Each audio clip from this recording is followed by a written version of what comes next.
The air in the hallowed halls of Northgate Preparatory Academy always smelled of three things: old money, lemon, polish, and the faint, ever-present scent of rain on old stone. For most students, this was the smell of home, of legacy. For 17-year-old Alex, it was the smell of a cage. A gilded cage, to be sure, but a cage nonetheless. He wasn't like the others. He didn't have a trust fund waiting for him or a summer home in the Hamptons.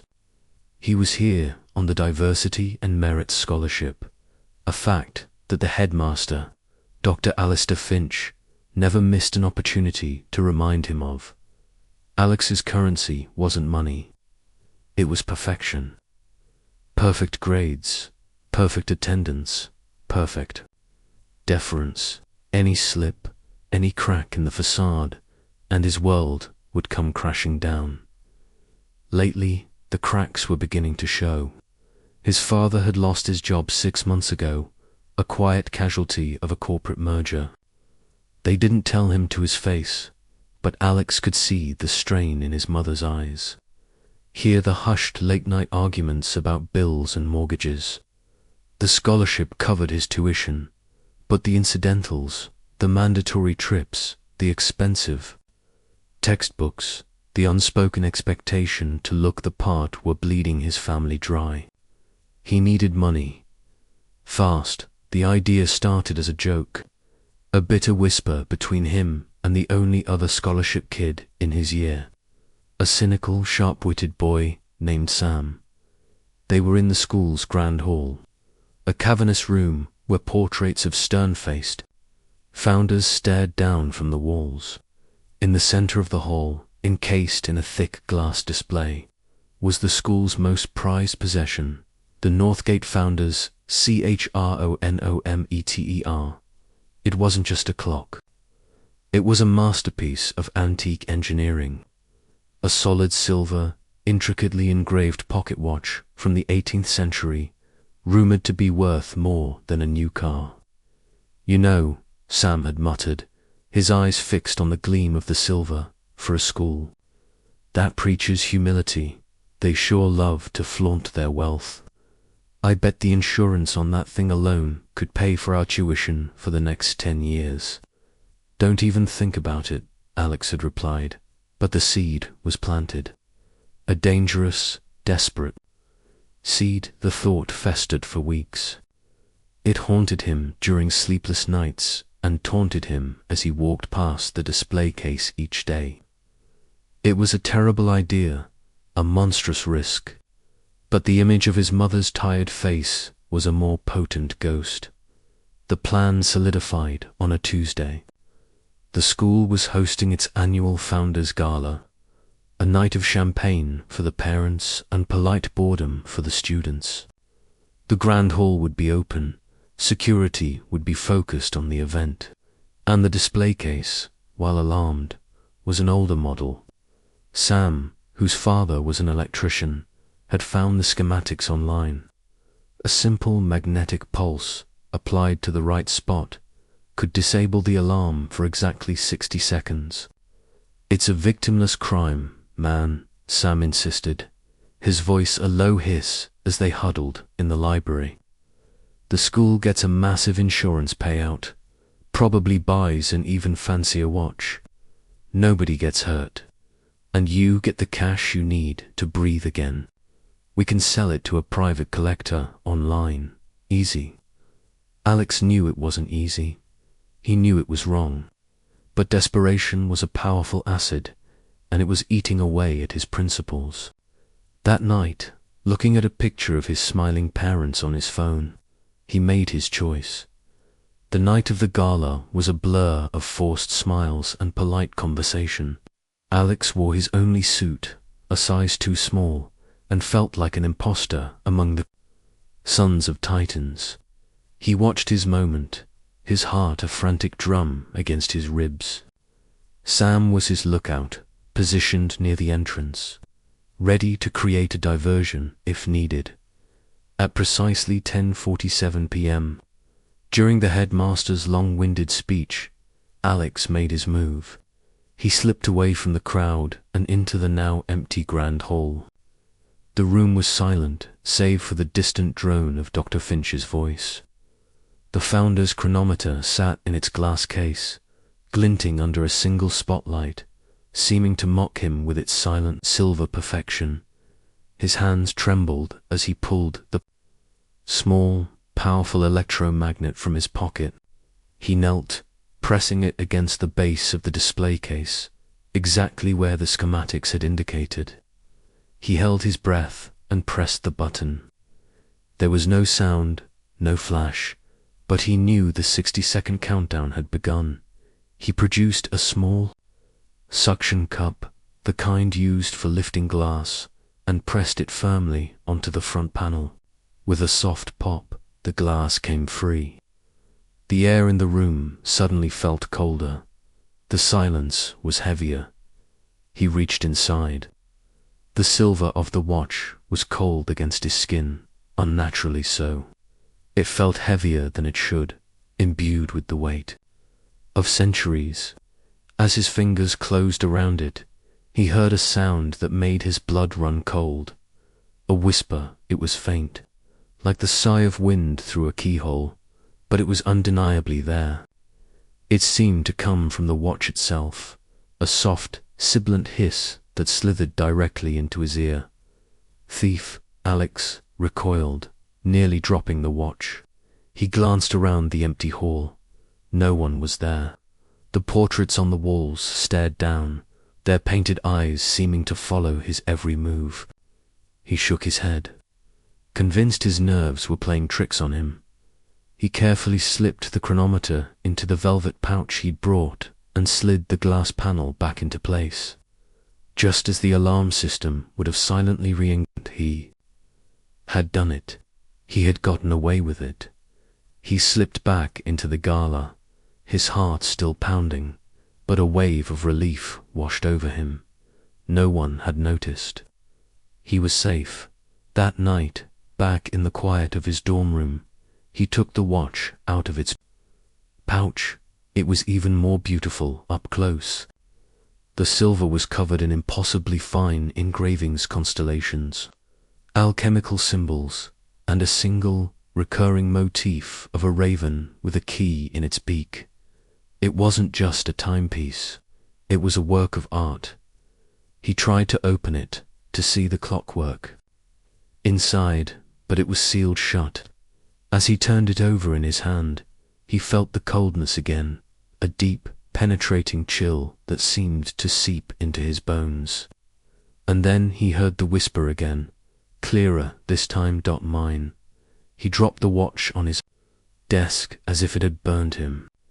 It lay there on the polished wood, silent and still, but the room no longer felt empty. He had the distinct, terrifying sensation that he was being watched. He scanned the corners of his room, the shadows under his bed, the dark reflection in his window. Nothing. He tried to convince himself it was just guilt, his conscience manifesting as auditory hallucinations. He hid the watch in the bottom of his laundry hamper, buried under a week's worth of clothes, and tried to sleep. But his sleep was plagued by nightmares. He dreamt of long, dark corridors, of a shadowy figure always just out of sight, and of a relentless, whispering voice that promised consequences. The next morning, the school was in an uproar. The theft of the founder's chronometer was the only thing anyone could talk about. Dr. Finch had called a school-wide assembly, his face a mask of cold fury. An act of desecration has been committed against this institution, he thundered from the podium. An object of immense historical and sentimental value has been stolen from us. Make no mistake, we will find the individual responsible, and when we do, the consequences will be severe and absolute. Alex sat in the audience, his hands clammy, trying to look as shocked as everyone else, but every time he closed his eyes, he saw the glint of silver and heard that chilling whisper. Over the next few days, the atmosphere at Northgate became one of a witch hunt. Teachers eyed students with suspicion. The school's security guards, usually lethargic and bored, now patrolled the halls with a new, grim purpose. Alex lived in a constant state of low-grade terror. He avoided Sam, who seemed to be enjoying the drama a little too much. The supernatural occurrences grew more frequent. He would hear footsteps behind him in an empty hallway. His dorm room door, which he knew he had locked, would be found slightly ajar, and the whisper would come at random moments. A cold breath on the back of his neck. Give it back. One evening, while studying in the library, he looked up to see a figure standing in the shadows between the bookshelves. It was tall and unnaturally thin, a silhouette of pure darkness.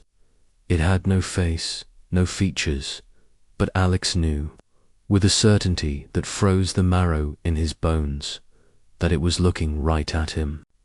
He blinked, and it was gone. He knew then that this was more than just guilt. The watch wasn't just a valuable antique. It was something else. It was cursed, and the curse was now attached to him.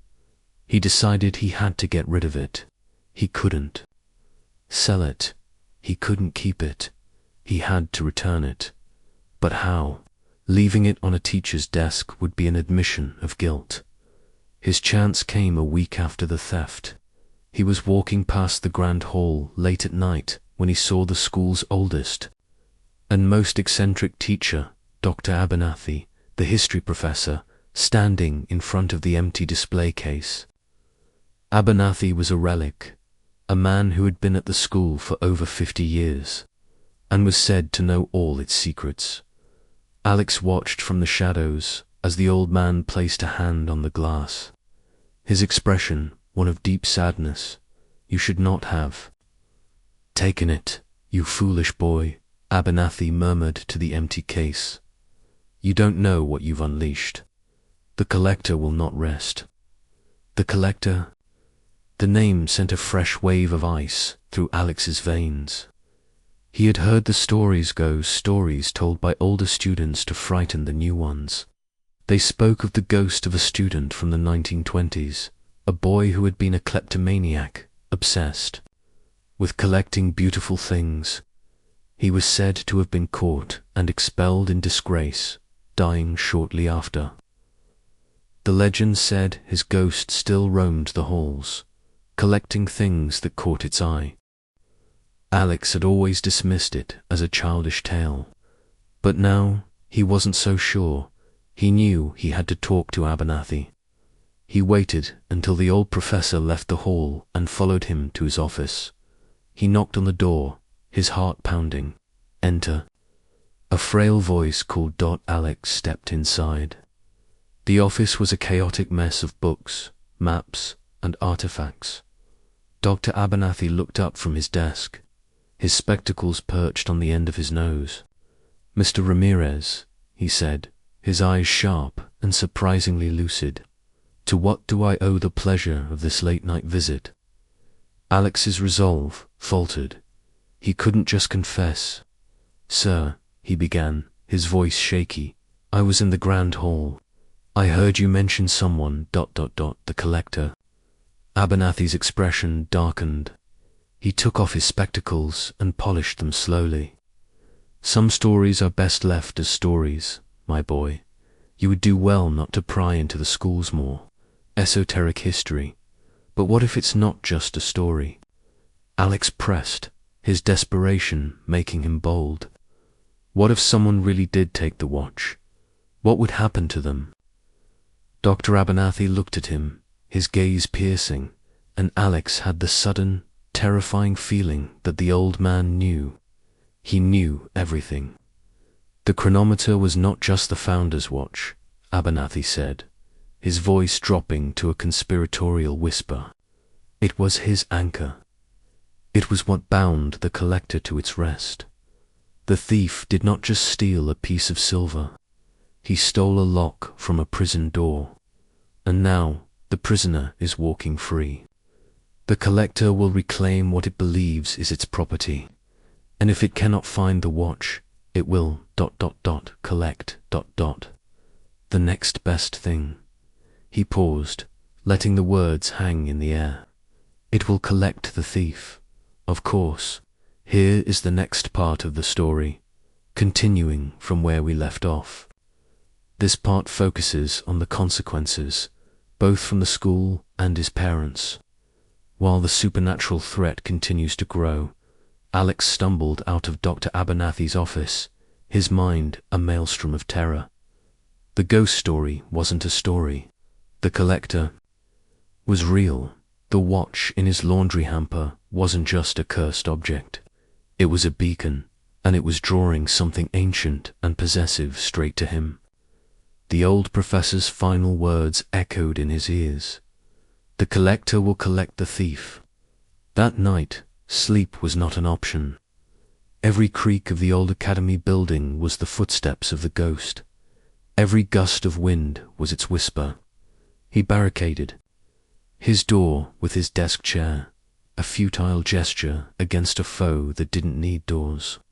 He sat on his bed, the lights on, staring at the hamper where the chronometer was hidden. He felt as though a pair of unseen eyes were constantly on him, waiting, around. 3 a.m., a new sound began. A soft, rhythmic tapping, tap, tap, tap, tap. It was coming from his window. Alex's heart leaped into his throat. His room was on the 3rd floor. He crawled slowly off his bed and peered through a gap in the curtains. There was nothing there but the rain-slicked stone and the dark, empty courtyard below. Tap, tap, tap. Tap, ... It was louder now. It wasn't coming from the window. It was coming from the large, freestanding wardrobe in the corner of his room. The old wood seemed to vibrate with each tap.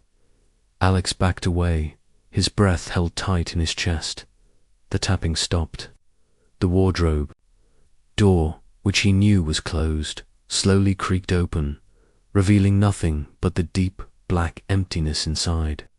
The whisper slithered out from that darkness, no longer a faint hiss, but a clear, possessive voice. My silver. My pretty. That was the breaking point. He couldn't live like this. He couldn't wait for the ghost to collect him. He had to return the watch. He had to put the lock back on the prison door, as Abernathy had said. His plan was desperate and foolish. He would wait until the early hours of the morning, when the school was at its quietest, and sneak back into the grand hall to return the chronometer. He retrieved the watch from the hamper.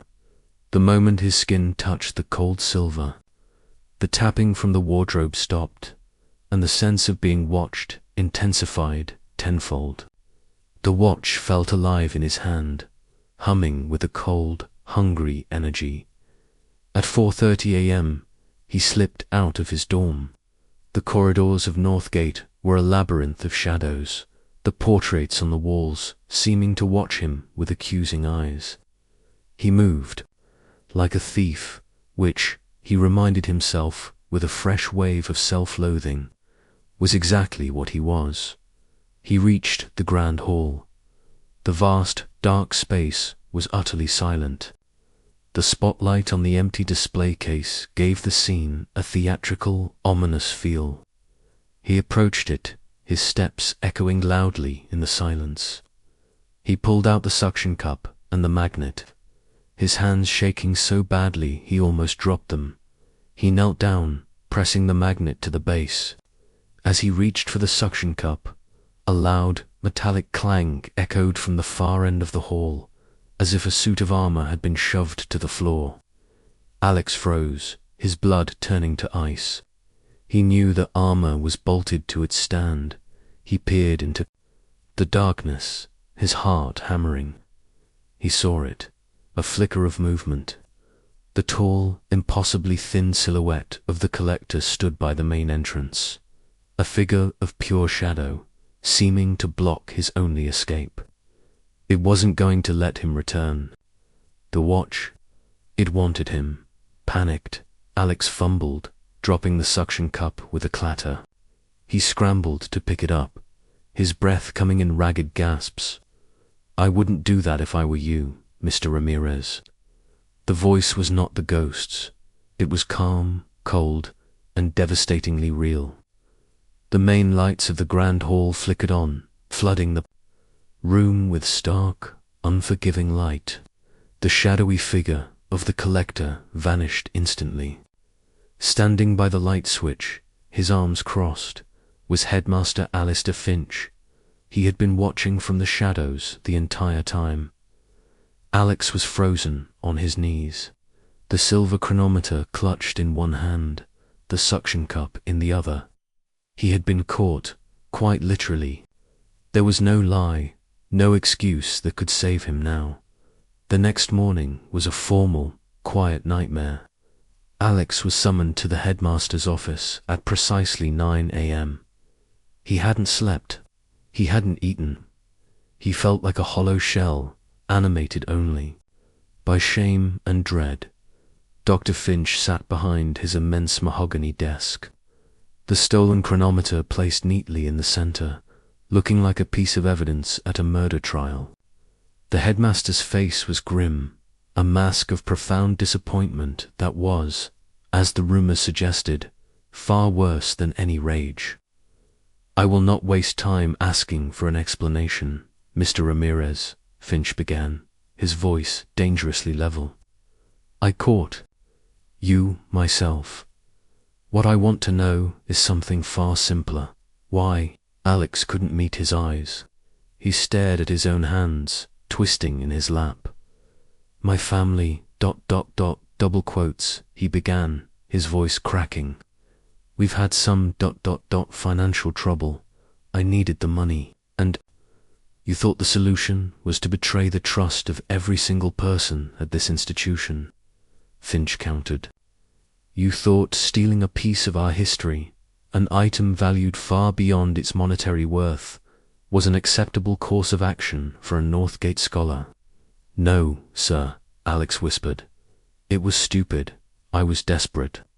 "Desperation is a catalyst, not an excuse," Finch said, rising from his chair.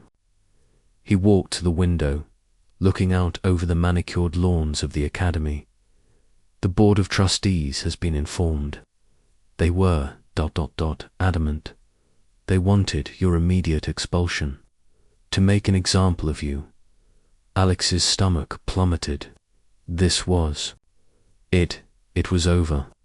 However, the headmaster continued, turning back to face him. "I managed to convince them otherwise. Expulsion is an easy way out. It allows you to run from your failure. I believe in a more ... formative approach. You will remain at Northgate, but you will face the consequences.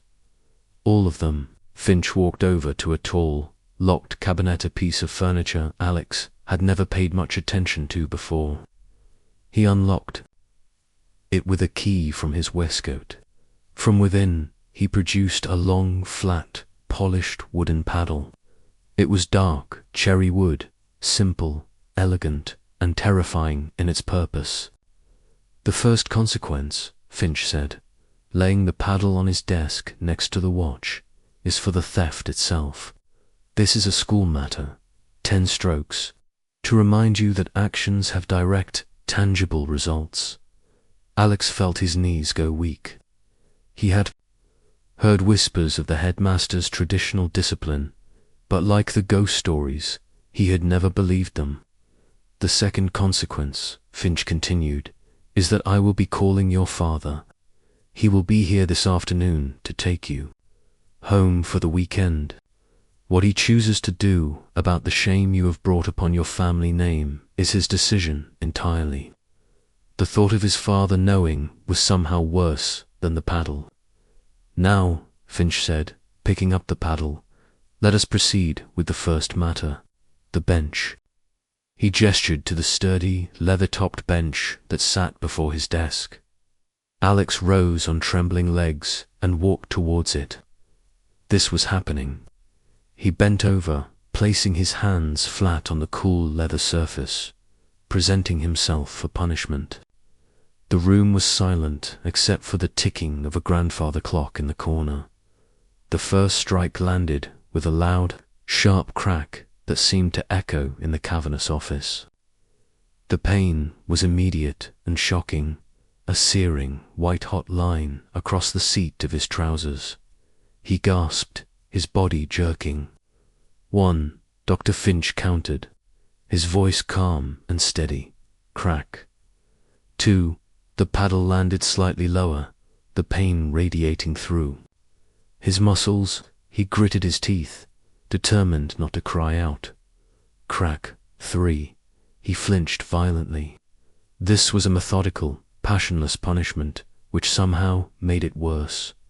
By the 5th stroke, the pain had become a deep, throbbing burn. By the 8th, tears were pricking his eyes, and he had to bite his lip to keep a sob from escaping. The final 2 strokes were delivered with the same precise, unrelenting force, leaving him trembling, his backside a canvas of fire. "You may stand," Finch said. Alex pushed himself up, his face burning with humiliation. He stood at attention, his legs shaking.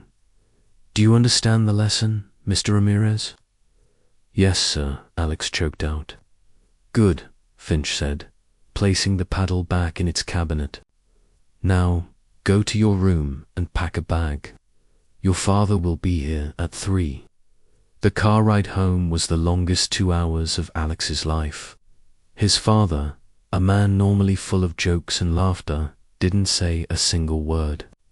He just drove, his hands gripping the steering wheel, his jaw set like stone. The silence was thick with disappointment, a crushing weight that felt heavier than any anger. When they got home, his mother was waiting. She just looked at him, her eyes filled with a deep, sorrowful hurt, before she turned and went to her room. The slam of her door was like a verdict. His father pointed to the living room. "Sit." Alex sat on the edge of the sofa. He didn't dare lean back. His father stood before him, not as a headmaster, but as a father whose trust had been shattered. "I received a call today from Dr. Finch," he began, his voice dangerously quiet. "He told me about my son. My son, ... is a thief. He told me you stole from the school that gave you the chance of a lifetime, the school we have sacrificed for. Tell me it isn't true, Alex." Alex couldn't speak. He just looked at the floor and nodded, the shame burning in his throat. His father let out a long, shuddering breath. "I have never ... in my life been so disappointed. We didn't raise you this way. We taught you the value of hard work, of honesty. Integrity is all we have, Alex. It's more valuable than any silver watch." He walked over to the fireplace and took a long, thin leather belt from a hook where he sometimes hung his work coat. It was his old belt, thick and worn. "The school has delivered its punishment," his father said, testing the weight of the belt in his hand, "and now you will face the consequences at home. This isn't for the school. This is for your mother, whose heart you have broken, and for me, for the trust you have betrayed. Go to your room. Bend over your bed." The dread that filled Alex was of a different kind now. This was not the cold, formal discipline of the headmaster. This was the raw, personal pain of a family broken by his actions. In his room, he did as he was told, bending over the edge of his mattress. His father followed him in, closing the door behind him. "This is going to hurt me more than it hurts you, Alex," his father said, his voice thick with emotion. "But you need to remember this feeling. You need to remember what happens when you throw away your honor." The belt came down with a sharp, stinging whack. It was a different kind of pain, hotter, sharper, more personal. Alex yelped, burying his face in his pillow. Whack. For the lies. whack, for the sneaking, whack, for the shame. Each word was punctuated by a fresh strike, and Alex sobbed openly, not just from the pain, which was immense, but from the raw agony of his father's words. The punishment went on, a dozen stinging reminders of his failure as a son. When it was finally over, his father dropped the belt and sat on the bed, his head in his hands. Alex could hear him quietly weeping. Later that night, Alex lay in his bed, his body a map of dull, throbbing aches. The school's punishment had been for the crime. His father had been betrayed. He felt empty, broken. He thought it was over. He thought he had faced all the consequences. He was wrong. He rolled over, and his eyes met his reflection in the dark mirror of his wardrobe. For a split second, it wasn't his own face staring back. It was the face of a pale, gaunt boy from the 1920s, his eyes black pits of hunger. And behind the boy, the tall, thin silhouette of the collector loomed, its shadowy form more solid, more defined than ever before. A whisper echoed in the silent room, a triumphant, chilling sound that was no longer just in his head. They punished. You, good. The pain makes the soul so much sweeter. Now it is my turn to collect, of course. Here is the final part of the story. This part resolves the supernatural mystery and brings Alex's journey of consequences and redemption to a close. The face in the mirror was not his own. It was the face of a bygone-era pale, gaunt boy with slicked back hair and eyes that burned with a century of injustice. Behind him, the shadowy form of the collector solidified, its long, thin fingers reaching out as if to pull Alex through. The glass, the triumphant whisper filled the room.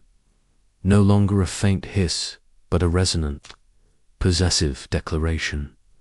The pain makes the soul so much sweeter. Now it is my turn to collect.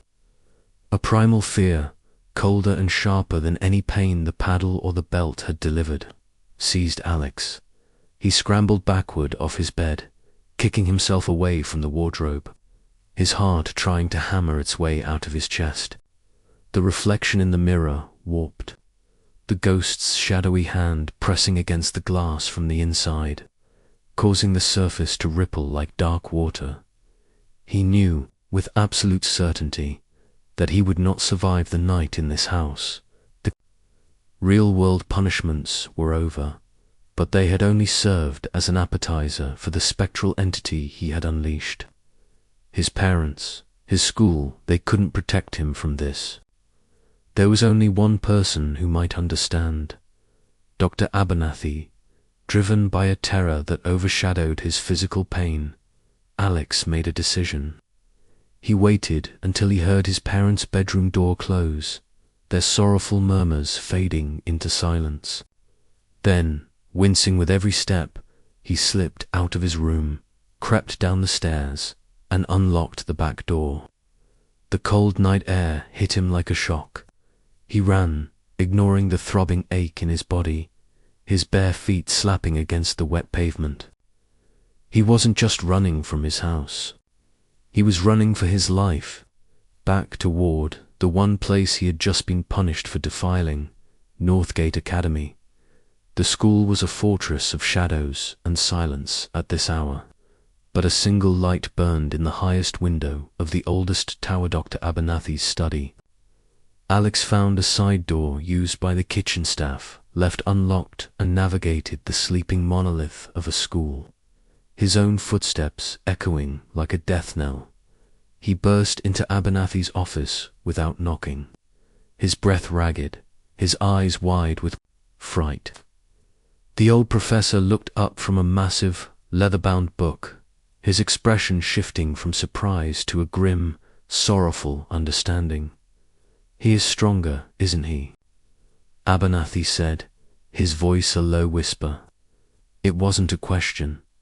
He was in my mirror. He spoke to me, Alex panted, leaning against the doorframe. "You said the watch was an anchor." "I tried to return it, but he stopped me." "What is he? What does he want?" Abernathy sighed, a sound like rustling leaves. He gestured to a chair. "Sit, Mr. Ramirez.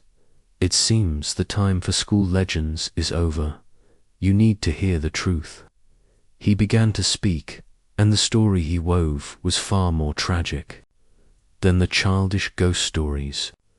The collector's name was Thomas Thorne, a brilliant scholarship student from the 1920s. Much like Alex, he was quiet, artistic, and his most prized possession was a silver chronometer, a family heirloom passed down through generations. Thomas was not a thief, Abernathy explained, his eyes distant. He was a victim. His rival, a wealthy and cruel boy named Alistair Covington, framed him. Covington stole a valuable pearl locket belonging to another student and planted it in Thomas's trunk. To complete the deception, he stole Thomas's beloved chronometer and placed it in the school's trophy collection, making it appear as if Thomas had traded one for the other. The school, eager to believe the worst of a boy without a powerful family name, expelled Thomas in disgrace. His family was ruined. His spirit was broken. He died of pneumonia less than a year later, but his soul, consumed by the burning injustice of his stolen honor and his lost heirloom, could not rest. The chronometer was not a lock on his prison, Abernathy said, his gaze meeting Alex's. It was the object of his obsession. His spirit is tethered to it. He doesn't haunt the school. He haunts his own stolen property. For decades, he was dormant, a faint whisper. But you, Alex, you didn't just touch the watch. You stole it. You reenacted the very crime that destroyed him, and in doing so, you woke him from his slumber and focused all his century-old rage directly onto yourself. He thinks you are Covington. He wants to reclaim his watch. But more than that, he wants to punish the thief. The puzzle pieces clicked into place with horrifying clarity. The ghost wasn't just a mindless entity. It was a spirit screaming for justice. "How do I stop him?" Alex asked, his voice trembling. "I can't give him the watch back. He won't let me." "Because returning the watch is not enough," Abernathy said, leaning forward. "You must right the original wrong. You must clear his name. The ghost of Thomas Thorne doesn't need his watch back. He needs his honor back. You must find the pearl locket that Covington stole, the one Thomas was accused of taking." A new, impossible quest was laid before him, but that was 100 years ago.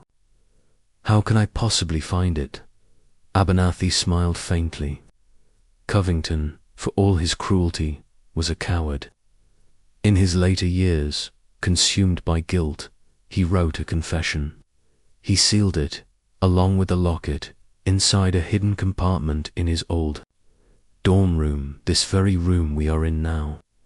It was the headmaster's private study before it was mine.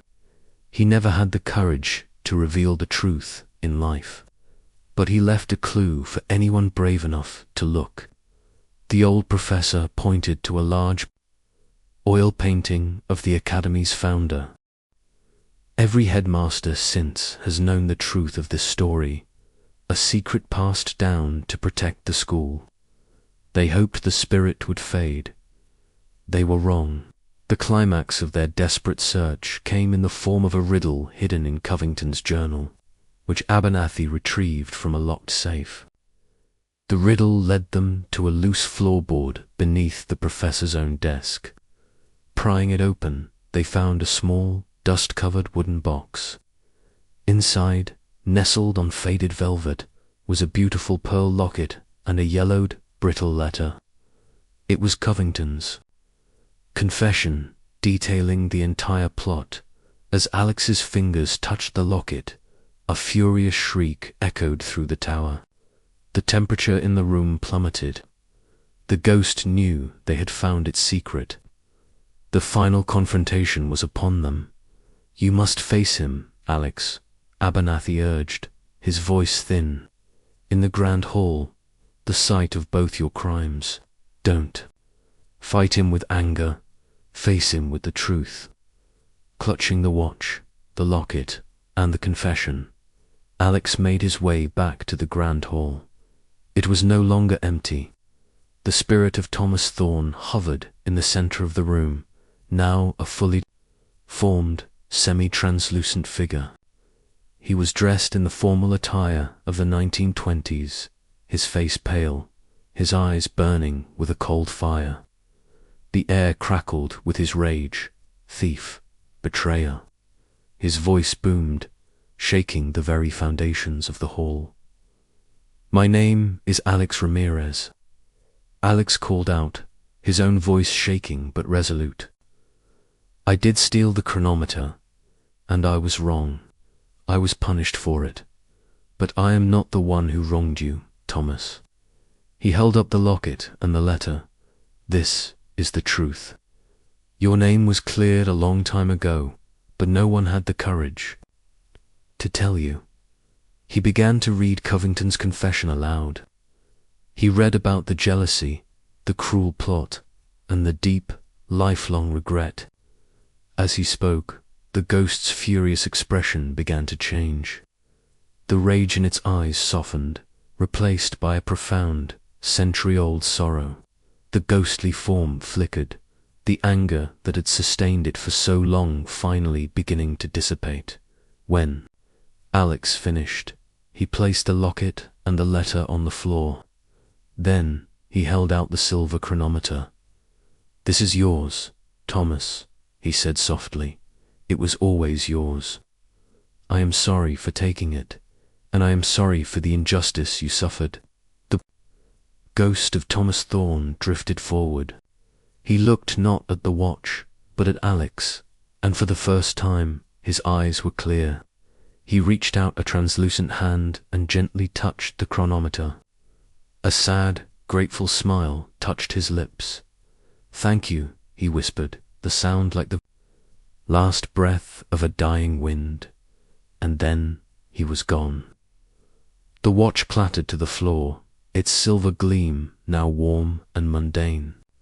The oppressive cold in the hall vanished, replaced by the first, gentle rays of the morning sun filtering through the stained glass windows. The curse was broken. The aftermath was quiet. Alex, with Dr. Abernathy by his side, went to Headmaster Finch and told him everything, the full, unvarnished truth, from his own desperation to the final spectral confrontation. He presented Covington's confession and the locket. Dr. Finch listened in stunned silence. He had known the legend, but never the full, tragic truth. He looked at Alex, no longer with the cold disappointment of a disciplinarian, but with a newfound, profound respect. Alex was not expelled. His punishment was changed. He was assigned to work in the school archives for the remainder of his time at Northgate, under the tutelage of Dr. Abernathy. His task was to help preserve and honor the school's true history, including the story of Thomas Thorne. Months passed. Alex spent his evenings not in a panic over grades, but in the quiet, dusty archives, carefully handling books and artifacts. He worked part-time at the diner, not out of desperation, but with a quiet pride, sending money home to help his family. He repaired the shattered trust with his parents, his actions speaking louder than any apology. One evening, he was tasked with cleaning the glass of the display cases in the grand hall.